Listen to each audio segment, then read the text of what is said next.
વાલા વાલા ઘનશ્યામ મહારાજના ચરણમાં નમસ્કાર કરી અને આજે આપણે મહારાજને પ્રાર્થના અને ધૂન કરવાની છે.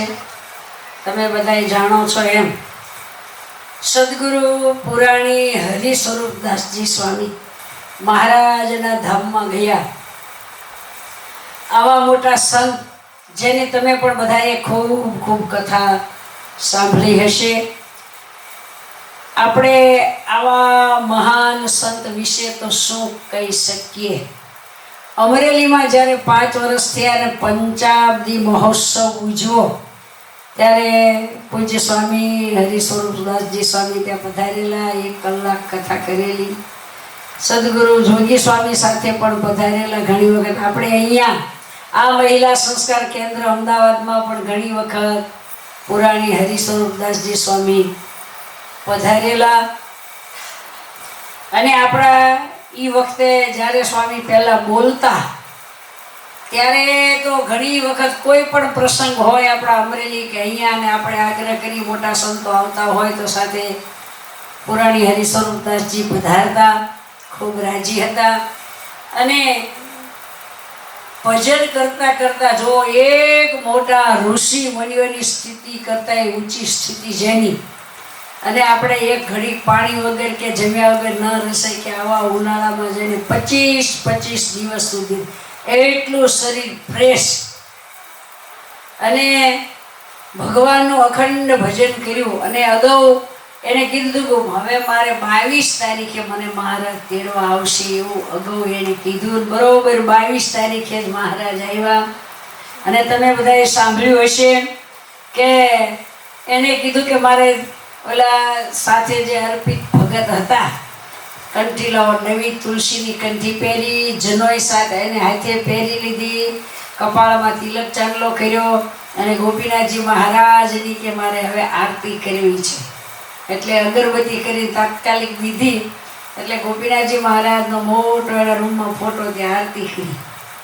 અને આ આરતી કર્યા પછી આવું જ્યારે કર્યું ત્યારે દંડવત કરવા માંડ્યા. ભગત પાસે હતા એ અર્પિત ભગત તો કે હવે દંડવતનો સમય નથી. જય સ્વામિનારાયણ. આવી રીતે મહારાજ એને ધામમાં તેડી ગયા, માખણમાંથી મોળો કાઢે એમ. આપણે પહેલાંના ભક્તોના ઘણા ચરિત્રો સાંભળ્યા છે કે આને તેડી ગયા દર્શન દઈને, આને તેડી ગયા. આ તો આપણા બધાની નજરની સાક્ષીની વાતો મોટા સંતોને મુખે આપણે બધી સાંભળેલી. એવા સદગુરુ પુરાણી હરિ સ્વરૂપદાસજી સ્વામી એ મહારાજના અનાદિ મુક્ત થઈ મહારાજને ખોળે બેસી ગયા. આ તો એવું છે કે મહારાજ આ લોકમાં જ્યારે સંતોને મોકલે છે ને, આજ્ઞા થકી અવતરે જય લોક માહી, પૂજાય આપ પુરુષોત્તમ તુલ્ય ત્યાહી. મહારાજની આજ્ઞાથી અક્ષરધામમાં જ હોય અને ત્યાંથી મહારાજની આજ્ઞા થાય એટલે પૃથ્વી ઉપર મહારાજ એને મોકલે. અને એમ આજ્ઞાથી આવ્યા હોય અને કરોડોનું કલ્યાણ કરી અને વળી પાછી મહારાજની આજ્ઞા થાય ત્યારે હતા ત્યાં અક્ષરધામમાં જતા રહે. તો આવા સંતો પૃથ્વી પર આવે છે એ કેટલાયને તારવા માટે આવે છે. એટલે તો સંતોને ઉપમા આપી છે જળ કાતરણી માછલી. બરોબર? એટલે જળ કાતરણી માછલી હોય ને, એ કોઈ માછલા પકડતા હોય ને એમાં હજારો માછલાને જાળમાં લઈ લે ને, પણ એમાં એક જળ કાતરણી માછલી આવી જાય ને એની એવી પાંખ હોય. એ જો એક માછલી આવી જાય ને અને જળ કાતરની માછલી એટલે જળ એની કપાઈ જાય, એની પાંખ એવી હોય એટલે હજારો માછલીઓ અંદરથી નીકળી જાય. એટલે આવા મોટા સંતોને એ ઉપમા આપી છે કે એક એવા સંત પૃથ્વી પર આવે તો એના માધ્યમથી, એના દ્વારા, એના ઉપદેશથી, એની કથાથી હજારો જીવો ભગવાનને રસ્તે વળે, હજારો જીવો ભવસાગર તરી જાય અને પછી એ ભગવાનના ધામમાં જાય, હજારોનું કલ્યાણ કરી. એમાં આ એક હરિ સ્વરૂપદાસજી સ્વામી એવા હતા કે જેના માધ્યમથી, અને હજી કથા સ્વામીનો પાર્થિવ દેવ જે હતો દેહ એ તો મહારાજના ધામમાં ગયા. આપણે એનો અગ્નિ સંસ્કારનો વિધિ વગેરે દર્શન કર્યા, પાલખીના દર્શન કર્યા, પણ કેસેટો દ્વારા એની કથા હજી જીવંત છે. અને જ્યારે સ્વામી એની છટાથી બોલતા હોય ત્યારે એની કથાથી બિન સત્સંગી હોય ને સ્વામીની વાણી સાંભળી અને સત્સંગી થઈ ગયા. અમારે શીતલ આઈસ્ક્રીમ વાળા ભુવા પરિવાર છે ને, તો એને એવું હતું કે એક સારા વક્તા લાવી અને કથા કરાવી. પછી અમે આ થોડાક જે વક્તાઓ હતા ને એના બધાના થોડી કથા અને ફોટા મોકલ્યા. એટલે એ દકુભાઈ ભુવા કે આ સ્વામી ક્યાં હોય, હરિ સ્વરૂપદાસજી સ્વામી, એને અમારે વક્તા તરીકે લાવવા છે. એટલે કીધું વક્તા તરીકે 7 દી તમારી કથા કરવા નહીં આવે, પણ તમે આમ કથામાં તેડાવો તો પ્રવચમાં 1 2 કલાક આવે કે નહીં, તો એનું સરનામું આપો. એટલે કીધું કે મેમનગર ગુરુકુળ સમજી આવો, રૂબરૂ સ્વામીને મળી આવો. આમ નહીં મળે, પણ એટલે કોઈ સાંભળે તો એને મનમાં થયું મારે કથા કરાવી છે બહુ મોટે પાયે. પછી તો એને બહુ મોટે પાયે કથા કરાવી, પણ સાંભળીને તરત કીધું કે મારે હરિ સ્વરૂપદાસજીની જ કથા કરાવવી છે. આવે તો ઘણી વાતો, ઘણા દાખલાઓ, અને શું વાત કરીએ આપણે તો આવા નાના મોઢે આવા મોટા સદગુરુની.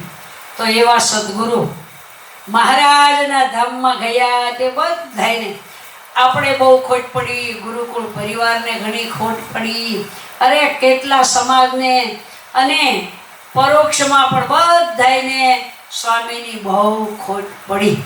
અરે પહેલાં મૌન વ્રત હતું ત્યારે આપણે ઘણું એ મનમાં થતું હતું કે અરે સ્વામી આવી રૂડી કથા કરે છે, હું કામ મૌન વ્રત લીધું.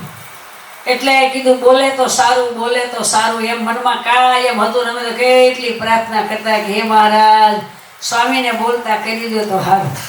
પણ આટલા વર્ષો અખંડ ભગવાનનું ભજન કર્યું ને પાછું થોડાક દી કથા કરવા માંડ્યા, અને મહારાજનો આદેશ થયો, અને પાછા મહારાજના મૌન વ્રત હતું ને વળી પાછા બોલતા થયા. બધા ખૂબ રાજી થયા. અને પછી મહારાજનો શું સંકેત હશે, 22 તારીખે ગયા ને 25 દિવસ થઈ ગયા અન્ન જળ વગર. એ તો મહારાજના સંત અખંડ હૃદયમાં મૂર્તિ ધારેલા હોય ને કે કોઈથી આ તડકાનું આવી રીતે રહેવાય નહીં. અને આપણે બધાએ સાંભળ્યું પૂજ્ય માધવપ્રીતદાસજી સ્વામી કેવા ગળગળે સ્વરે બોલ્યા કે અમારી ત્રિપુટી તૂટી ગઈ.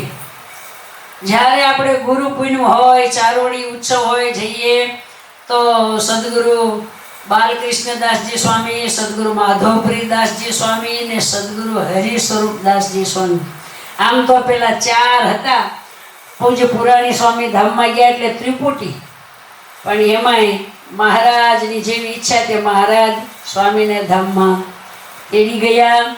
તો આપણે બીજું તો શું કરી શકીએ, પણ સદગુરુ પુરાણી હરિ સ્વરૂપદાસજીને યાદ કરી આપણે બધાએ અહીંયા અત્યારે ધૂન કરવાની છે.